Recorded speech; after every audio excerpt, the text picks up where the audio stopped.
Hello, everybody. Welcome to the panel on Game Changers. Houston is shaping the future with innovations in property tech. I am Krishna Srinivasan, one of the founding partners of Live Oak Venture Partners. We are an early stage venture capital firm that exclusively focuses on investing in companies, category leaders that come out of the great state of Texas. Excited to be helping moderate this panel. I've been in venture business for 21 years. The first decade was at a firm called Austin Ventures here, and then started Live Oak early part of last decade. Joining me on this panel, we have two local successful entrepreneurs who've taken ideas from inception to commercial success, a leader from a Houston corporate giant that has had great success in driving innovations in property tech through early partnerships with property tech startups, and a successful investor that exclusively focuses on property tech. So together we should be able to unpack and shed some awesome light on this topic. So let's kick this off with our panelists introducing themselves. Ben? Yeah, thanks, Krishna. So my name is Ben Johnson. I'm the founder and CEO of Spruce. Today's apartment communities are vibrant microeconomies of services and goods. So in any given day, you have 100 or more different dog walkers, housekeepers, grocery delivery, laundry, and much more happening. Each one of these interactions creating friction for everyone on site, the property staff, the residents, and the service provider. Spruce is the managed services layer that orchestrates all of these marketplace interactions. So we don't as much sell to communities, but we partner with communities to improve their ecosystem and ultimately drive higher net operating income for the buildings. Thanks. And Mark? Good morning. My name is Mark Schmulin. I am the Vice President of Smart Access for RealPage. RealPage is a leading provider of property management software and data analytics to the multi-dwelling unit real estate industry, with around 12,000 customers, helping to manage just under 18 million units across the globe. I was fortunate to join the company via acquisition of Chirp Systems, where I served as a co-founder and CEO. Chirp is a smart access solution designed to help our customers to improve their net operating income by systematizing and automating access control processes. Basically, we turn your mobile phone into a key, and we provide a fantastic technology amenity for the residents, but really we focus on solving operational challenges for our customers through the digitization of access control. Awesome. And Christy? Good morning, Christy Simonette with Camden Property Trust. And Camden is headquartered in Houston, Texas. If you're not familiar with us, we're a multifamily company that owns 167 apartment communities across the nation, about 57,000 units. And I'm happy to say that I have partnered with both Ben and Mark successfully, so I'm excited about the conversation today. We also partner with Constance, so we have a lot in common and good stuff to share with you. Perfect. And Constance? Hi, everybody. My name is Constance Friedman, and I'm the founding partner of Modern Ventures. We're an venture investor. We invest in early stage technology companies all around real estate, finance, insurance, and home services. Now, what I'll say is that we actually look very broadly at innovation as a whole and look at how we can bring companies into these multi-trillion-dollar markets. So we don't focus exclusively on prop tech or fintech or insure tech, but rather companies like DocuSign, which everybody kind of knows about now, or Icon, which is another Texas-based startup printing homes, and other large innovations as a whole, and look at how we can bring them into our market. We partner with about 700 executives and corporates across our industries of people like Camden, who are looking at how do you create innovation and differentiation using new technologies. And we run a program called the Modern Passport to really help bring companies together with our network. That's awesome. That's a lot of different perspectives here to absolutely shed light on this. Krishna, may I interrupt just for a moment? I probably need to let the audience know what I'm responsible for at Camden, since I'm not really running it. I have responsibility for technology and marketing in our contact center. So just to give you perspective for what my area of responsibility is, and I am also the executive champion for innovation. Terrific. That's a lot of great perspectives on the table. So here at Live Oak, we are not exclusively PropTech investors, but we have done some exciting PropTech deals in the years. We were the first investors in Opcity, Ojo, Homeward, all much more in the single-family home space. And now, of course, this panel will spend a little bit more time on the real estate rental innovations, which is a lot of strengths of this panel. And so for this, our framework, we think about this across the continuum of what a renter's journey lifecycle looks like. So obviously that begins at lead gen, it goes through the leasing process for the renter, and then you worry about what kind of tenant amenities, tenant services, and of course, all of that has to ultimately result in improved landlord economics, right? Which is, are you being operationally more efficient? Are you ultimately, how do you go impact the NOI for the property? So with that as a broader framework, maybe I'll kick this off with Ben here. Ben, and then we'll follow up with Mark. Ben, maybe can you talk about, unpack a bit more, what kinds of problems are you solving across this continuum? Maybe talk a little bit about your journey to get there, the whole discovery process you went through to get there. And also, to get started, how do you leverage Houston's strengths to become successful? Maybe just unpack across these topics. Yeah, that's a great question, Krishna. So I think the very best thing about starting a company in Houston is how many potential customers you have right here. I mean, you have a massive presence from so many different industries, not just real estate. And when you're early on, when you're in the early stages, being close to the customer is the most important thing. For us, those customers became our first investors, and they gave us office space. They gave us a sandbox in which to develop and hone our product. And it wasn't just one customer either. We actually had representation from 7 of the top 15 apartment managers in the state of Texas in our first seed round. And so that helped us, it helped us find the problems, right? And I came in not from the multifamily industry, not from real estate at all. I was an oil and gas banker before I started Spruce.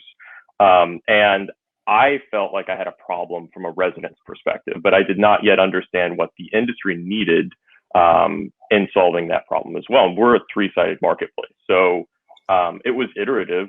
We had several notable apartment managers in Houston, like I said, give us a sandbox to solve problems. And so we were able to bring in the customer side of things, but at the same time,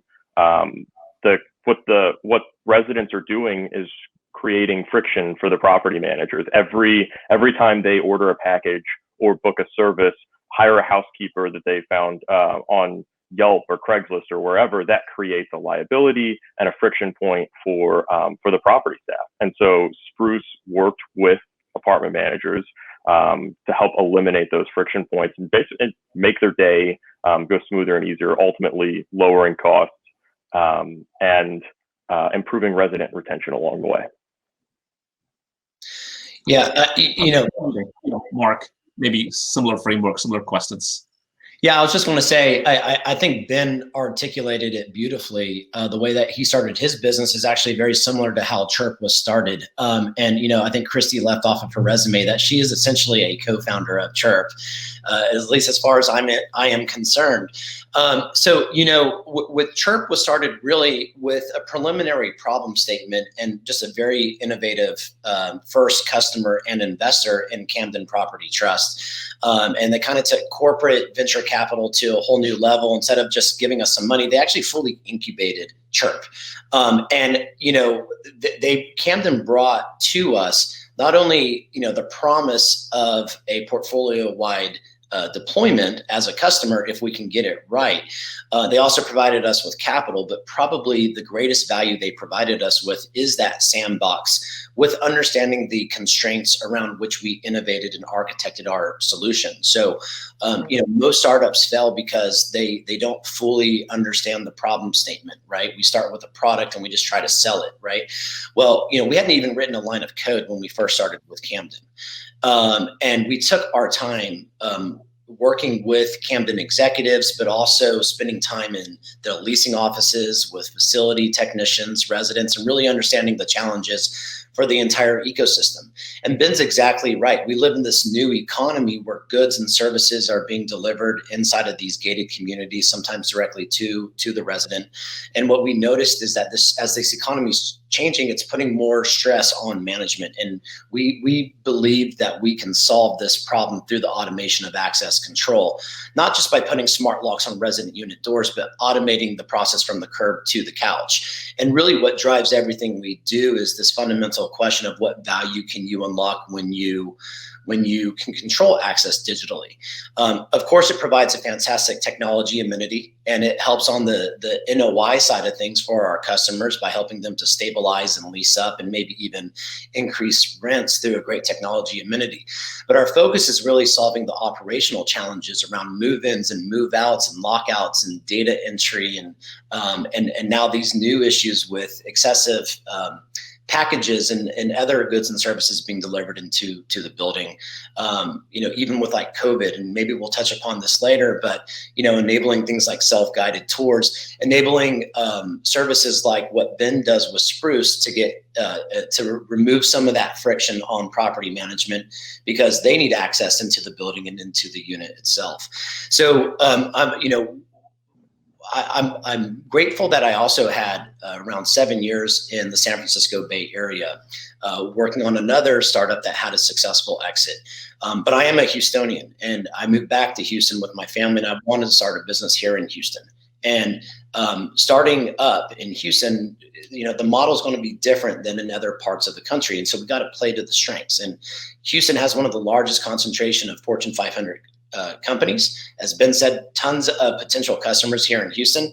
We just took somewhat of a novel approach, maybe not the only ones to have done this, but to really start with the customer before we even built the product. And we're just grateful that we found an innovative partner to form this joint venture with us.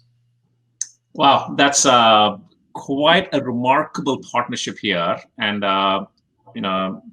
Houston is thankful to have folks like you all at Camden to play the anchoring role for companies like this. So I'm sure we have a lot of Houston corporate leaders here in this conference. I think they'll really benefit from learning more about the entire life cycle of this. So Christy, I think it'll be incredibly helpful. Maybe you can unpack how you all distilled the need in the first place. A lot of corporations almost overdo this also in some sense by driving startups to too many directions. And it's hard to be really focused and disciplined on go solve this particular problem for me and then expand. So how did you manage the internal processes on distilling what was the need and driving collaboration and funding this, all very non-trivial tasks in companies? Just talk about that and maybe a little bit talk about the impact of all of this in your business. Okay. So I'm going to expand a little bit on what Mark talked about with Chirp, and I could do the same with Ben because we use both of their products and services. But fundamentally, we like to go local, and what we always are starting with is the customer and working backwards. And so Mark mentioned that, and I love that it's kind of in his mantra because I think that's what we all have to do: start with the customer and work backwards. And so when we're looking to solve customer issues or operational efficiencies, where we would be your customer, we always want to go local. And it's those local relationships that we have formed over the last 30 years or so that allow us to tap into this local Houston base of knowledge, whether it's connections in your network or it's really providing technology that we're looking for solving a problem. But let me start with, we never look at technology as a solution, right? We look at it as an accelerator. How are we going to provide a better customer service, a better employee experience? How are we going to increase operational efficiencies? You can't just keep layering on technology for technology's sake. It has to have a purpose. It has to solve a problem. So it's interesting when we started down this process of Chirp, and I'm sharing a little bit of this background because it's not always the one problem you set out to solve. You find other things along the way. And that's sort of how we ended with Chirp. We had self-guided tours on our roadmap, which is it's kind of funny now, thinking about what COVID, the great accelerator, has done for self-guided tours and so many other things in our industry. But we had self-guided tours on our roadmap. And I'll tell you, nothing was out there that felt good, that was a good service, that was a good experience. And so we figured out why. The root problem is because you don't have the access issue solved. So until you can get people, prospects, into your building and guide them through a good experience where they can self-service and go on their own terms and when it's convenient for them and see the things that they want to see at your community, access was the big barrier, it was the big friction point. So along the way, where we were headed for solving for self-guided tours, we stumbled into this realization that we had to solve for access first. And so that's how Chirp was born, because I actually had a conversation with a local agency that we've used for the last 5 years for our website. And he had built something for me. It was like a hologram that projected for a floor plan. It would project right on top of the tabletop. And I was like, yeah, that's great, but I'm not buying it because you're not selling or solving any problems for me. And so many of you know Matt Hager, and you can know how he took that. He took it right in stride. And he's like, well, what are you trying to solve? And that's the kind of partners we're looking for. You have to know what the problem is as an entrepreneur, as a startup, as a technologist that you're solving for. What's the problem statement? You know, Mark, you said it really, you've said it so many times. You were so fortunate. You had understood the problem before you had the product, and you got a built-in customer along the way. And that's kind of the ultimate success story. But when we look for technology investments, whether it is investing money or investing our time to help build out a product, we look for something that we need as a company that will help make us better, differentiate us, and make our brand more appealing than the apartment community down the street. So it could be in services, it could be in actual physical amenities, it can be in anything that could differentiate us. But ultimately, whatever we invest in, it will benefit Camden, but we strive to benefit the entire industry as a whole. So knowing that, it feels a little contrary, right? Because it's like we want to differentiate ourselves, but yet it ultimately has to be good because we feel like that rising tide scenario happens. I think I answered your question, Krishna. It's really about it's solving for a need. We go out and look for best of breed off the shelf. If it doesn't exist, then we know we have to invest our resources and our capital and help create something to solve our technology needs. Krishna, can I just add one thing to what Christy just said? I think there was innovation in the thought process at Camden, because it would have been very easy and probably more in line with other projects for Camden to say, great, Matt, go build that for us, right?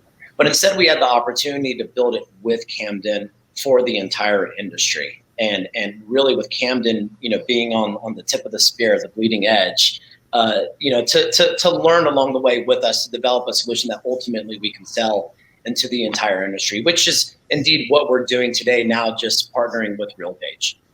So it was that decision that you all had that I think really separates Camden from a lot of other corporations. And to all of the corporate executives on this call, I hope you'll take a page from that and look to some really enterprising entrepreneurs in Houston, Texas, to come help solve your problems, not just for you, but for your entire industry. It's a model that in Houston, Texas can work and can be replicated.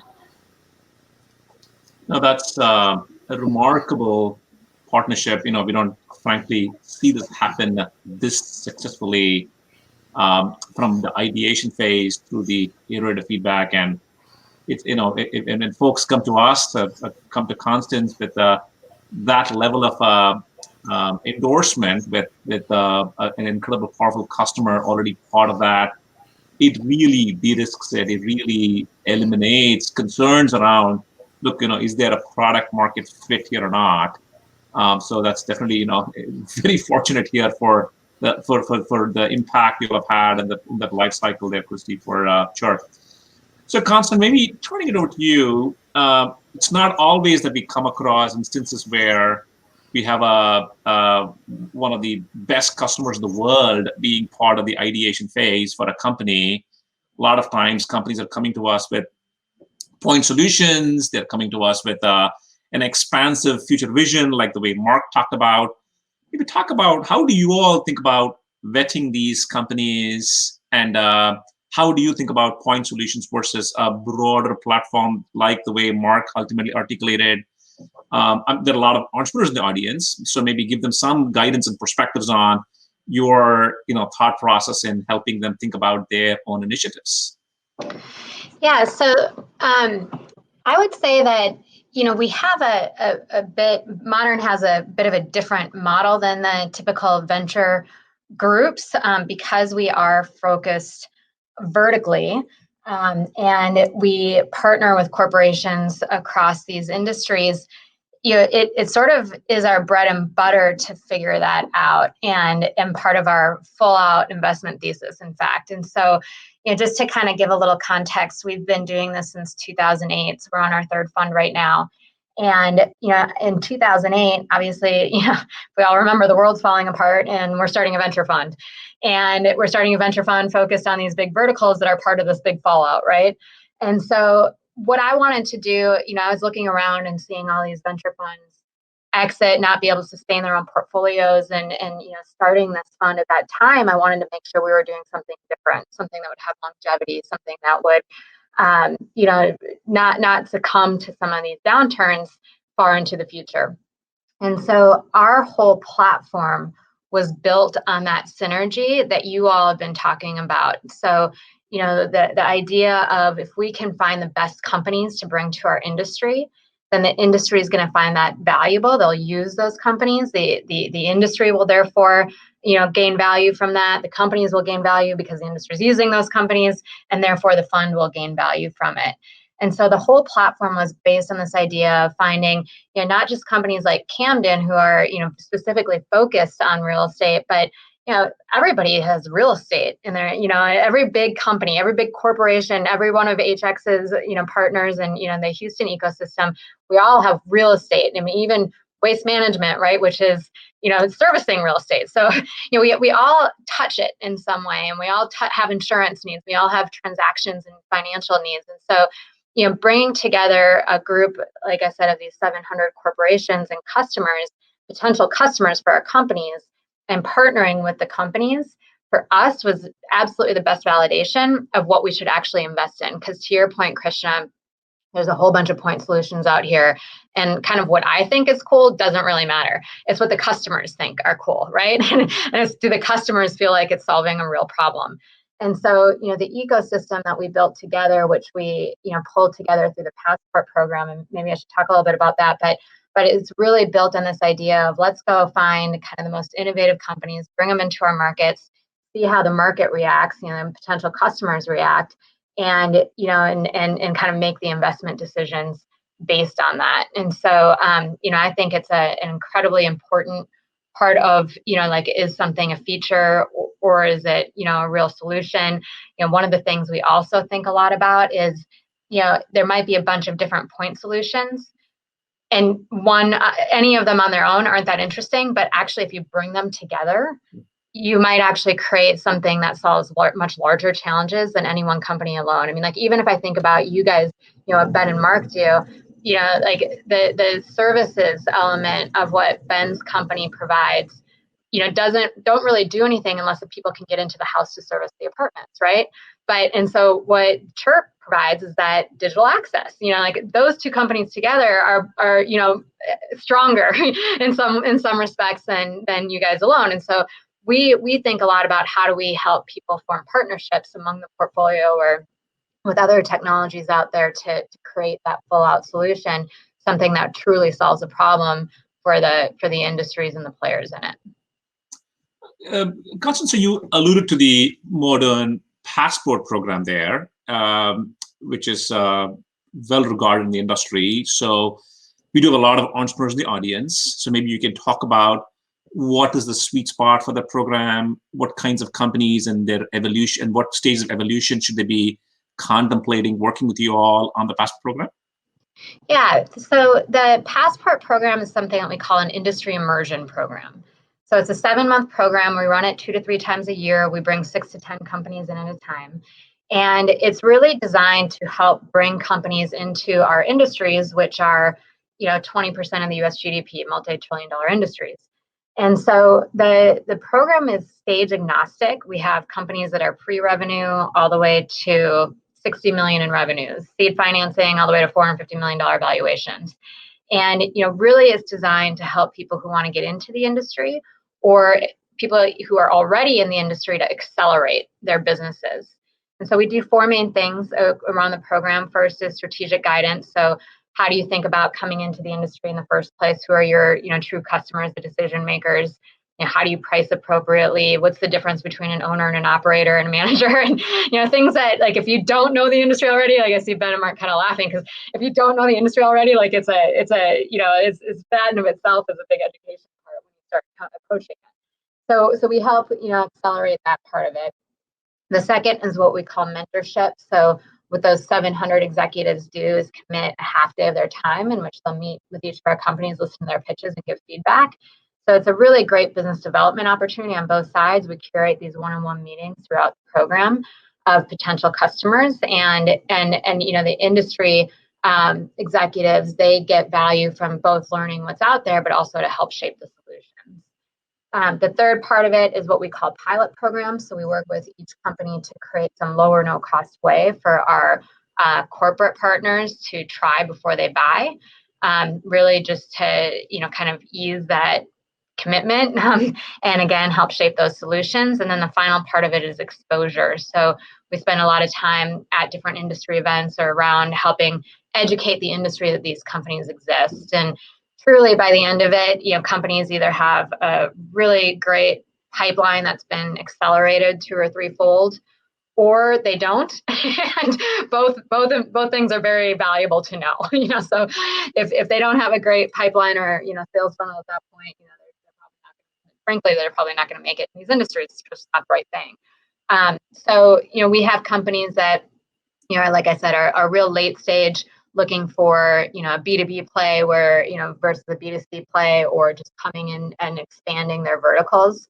And then companies on the other side, real early stage, that are looking to build solutions for the industry. Got it. So if you're on to something in the PropTech space and you want to get that thing accelerated, you all know Constance is a person you can get to start talking about it. But yeah. Some of you are thinking about, where do I even get started, right? How do I, for Mark, of course, the Camden Insight was powerful. So since Christy and Camden are here, so let's even ask Christy, what are some ideas or what are some exciting needs that entrepreneurs should be thinking about going and tackling in the first place? Mm-hmm. Any nuggets you can supply to the folks here, for the aspiring entrepreneurs here? Okay, so some advice for entrepreneurs is, you don't always have to go to the top of the food chain, right? You don't have to go to the top person at the company, because they're just going to, every idea sounds amazing, but they're going to send you to somebody else. So I would say you need to form your alliances in with the people who are bubbling things up. At least this is how Camden works. And that's where you get your buy-in from the teams that really are closest to the problem, as you said it, Ben. Those are the people that can champion your product and your processes and your service or whatever you have. So that would be my first point of advice. Now, specifically, we're looking for things to solve automation in various areas of our company and processes that we need to become more efficient at. And Constance, you said it perfectly. There are so many point solutions, and you come to a point, you've got too many points, right? You've got to find a solution that fits into your ecosystem. And while I think there are so many great ideas and concepts out there, it's very hard as a startup to understand and know, but this is critical for you. Where do you offset? Like, what am I bringing to you that you're going to pay for, Camden, that here are the benefits? And it can't be all soft dollars and intangible. At some point, technology has to pay for itself. And I think that's really important for people to keep remembering. I mean, that this is not, you can't just keep throwing technology, everything, and keep layering on expenses. And then expect for, us just to embrace a new product or concept. So, I think that we're really focused on process automation. And this is everything process automation, from the way our residents interact with us to the way our prospects interact with us. Yes, through lead generation, but also kind of that whole customer relationship or customer journey from beginning to end. What points can we automate that it makes sense and not be a janky handoff to a human when it gets time to, do the more complex processes that we have in place. Couple that with back office stuff. What can we do better to be more efficient as a company and really leverage automation with the existing systems that we have in place? Because quite frankly, we're not going to change out our property management software system. And I get calls from those people every day. We're not going to change out Oracle, our back office system that we've just spent 3 years implementing. We're not going to do these big efforts just for a trade out. This has to be, for startups and entrepreneurs, you have to really be solving a problem. And while it may start out as a niche problem, Constance, I 100% agree. You got to figure out how you fit into the ecosystem and how do you partner with those people to become the bigger picture. Yeah. So I think, I mean, I can't tell you how many entrepreneurs come to me with like they're not a real problem, like a solution looking for a problem, right? Yeah. And I think it's one of the things that we try to, kind of do best for our partners too, is kind of screen through all that crap. So that, like when I come back to them and say, well, what problem are you solving and how do you build those returns and how do you ultimately, how are you going to help Camden make that decision to invest in you? Is it a property that they're holding on for 3 years or 5 years or 15 years? Because if there's not a payback in the time that they're holding, it doesn't matter, whatever the problem is, if it's, a resident that's paying for it, well, if they're not going to get the value in that year, it doesn't matter. And so, people really need to think about what problem am I solving? And then why can I do it better than anybody else? That's well said.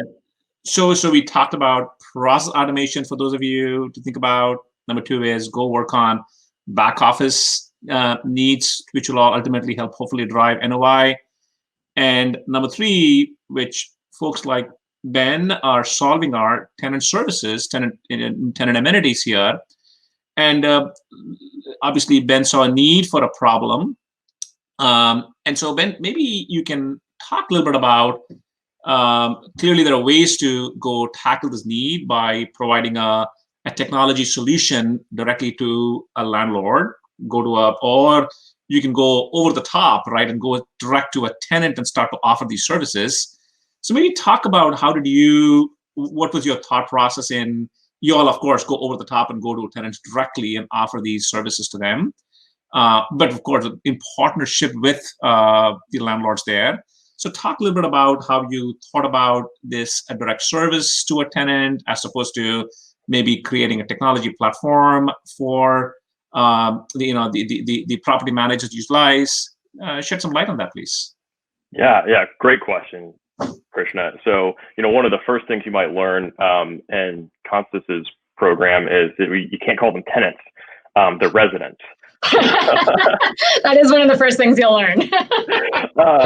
Yeah, but it's the subtleties of being able to speak the language is super important. But it is a great question. I mean, admittedly, so I was 27 years old when I started Spruce, and we were a 3-sided marketplace, and I had no idea what I was getting into. Is maybe a bit ambitious for the first one, and so it was a little bit of ready, fire, aim. But at the same time, there was a real need that I saw as a resident and living in a community. I was a banker. I worked a lot of hours. I had a puppy, And I noticed that there were 15 different dog walkers that came to my building every single day. And to me, that made zero sense. I thought there should be one. I felt like as a group of residents, we should be able to aggregate our purchasing power and our demand to broker a better deal and deliver these services more efficiently. But as we got into it, we started uncovering other problems. And in our case, we have three different sets of stakeholders, right? We have the residents. We also have the properties who are not necessarily a customer, although sometimes they're a customer, sometimes they're a partner. And then you have our service provider partners that we work with in all of our different markets. And as we got in, we uncovered additional opportunities, if you will. And so I'll just say, for instance, a housekeeper that has to drive between jobs can do about 3 cleanings in a day. But if you can keep them in a single building, they can do 6 cleanings in a day. And that sort of fundamental cost reduction to any established industry, that gives you an opportunity to reimagine how those services get delivered. And that's exactly what we did. So we used that opportunity to roll out a new service line called Chores. And Chores is something that never really existed before, but now instead of paying $80 to get your full apartment cleaned, for $15, we will come in and just wash your dishes or just fold your clothes. For $25, we'll clean your bathroom or your kitchen, right? It's a completely new way to deliver these services. And right now it's something that is completely unique to living in a spruce powered building, right? Like an apartment building. So now we've created something that differentiates multifamily over single family housing. And it's an opportunity that's only powered by this density effect and being able to pool the purchasing power of the resident. So I would say you uncover new opportunities as you go, and just kind of goes back into the whole, how do you bring this to market? How do you go through the discovery process? We're still uncovering new opportunities, and we might talk about it in a little bit, but you have events that like COVID that completely reshape an industry, and it provides opportunities for all kinds of other businesses. Very helpful thoughts. Maybe I'll switch to you, Mark. You've taken the sort of the other side of it, right? Even now at RealPage, you're a technology platform, which then gets sold to the landlords and property managers. How do you think about, do you wish you were more of a little bit more of a vertically integrated service? Would you like to be in the business of actually running an entire touchless leasing service, for example, for resident acquisition? Maybe talk about pros and cons of how you've gone about this. Well, we're very comfortable being a technology platform to help enable services like what Ben is doing with Spruce. And while Spruce may be considered a service company, it certainly is a tech-enabled service company, because there's a lot of technology operating what Spruce is doing behind the scenes, especially around logistics. And in the same sense that Uber, is it a technology company or is it a logistics company, right? But I think every company today is a technology company, whether they know it or not. Those who know it are going to succeed. I will say, when we set off with Chirp, it wasn't really about building a tech platform or building a service platform. It was really about taking a consultative approach to understanding a problem, and with the right people working on the right problem, the solution kind of presents itself over time. And the corporate strategy to which you take it to market and you build relationships with a larger ecosystem to become that platform kind of plays out organically, but you got to understand the problem first. That was our approach to developing Chirp. It wasn't, we're going to go build this platform. It was, let's solve a problem, and the platform presented itself. Outstanding. Well, love to turn around maybe to Christy and Constance and say, do you guys have any exciting market need teams, investing teams that you would love to share with the audience? Specific areas you want entrepreneurs to, of course, tackle. I think you've given great ideas on thinking about a frameworks and approach, right? Go after initially point, go broader, build good relationships with prospective customers, etc. Are there more specific themes you'd like to share that you'd like to have people thinking about? So I'll go first, Constance, because you can expand on this a lot. I just want to say that I leverage Constance and her team constantly. I love to say that because I can't keep up. And, I'm getting 200 emails a day about people introducing new products that are going to change my world. And I can't keep up. And so I think that you're going to find more and more as you enter into, any vertical. It's not even just multifamily, but I think you're going to find that there's a lot of competition for our eyes. And I think that we have to use Constance. This is all Constance and her team does. They review products, they review companies, and they take away a lot of that initial time that it would take us to make the introductions, understand the company. Then, we always do a deep dive. Is this even a viable company? Or is it, two people in someone's garage? Because we're a public company. We're not interested in partnering with someone like that. So we leverage Constance a lot. And so Constance, you can talk about how other of your investors take advantage of that. But we also really rely on the passport programs to know what's out there. It's a very consolidated event for us to get a snapshot into, what is the landscape today and what are the new players. Yeah, thanks, Christy, so much for the endorsement. It is really kind of the ecosystem and the idea that we've tried to build, right? Because one thing that we think about with our partners and now I'm not talking about the big 700 person network, I'm talking specifically about our investors, which is, a smaller subset of that.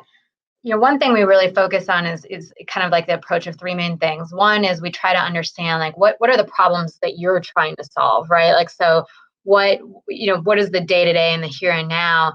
Is it operational efficiency or, some of the things you said earlier, Krishna, the, revenue and just ultimately like the kind of the NOI problem, like what are the specific things? And so we'll go out and target source for those things. And we look at that as market indicators of, just the opportunities, the challenges and the gaps and what should we go out and try to find to solve for in our industries. The second is we try to bring things that our partners don't know they don't know. Like no one has come to us and said, for example, we need an antimicrobial lighting technology, but we invested in a company called Vive, which is an antimicrobial lighting technology. Pre-COVID, it was about wellness. People were talking about we want to make buildings, like better places for people to live. Now, of course, we're talking about safety. How do we get people, feeling safe and, coming back to the office? And so, an antimicrobial lighting technology that eradicates 95% of all bacteria solves that problem, right? But no one's going to come out and tell us that. So this is kind of an example of bringing things you don't know. And then, the final part of it is, sort of this collaboration. Like I said, it's everybody's got real estate, insurance, financial transactions in their business, doesn't matter what industry you're in.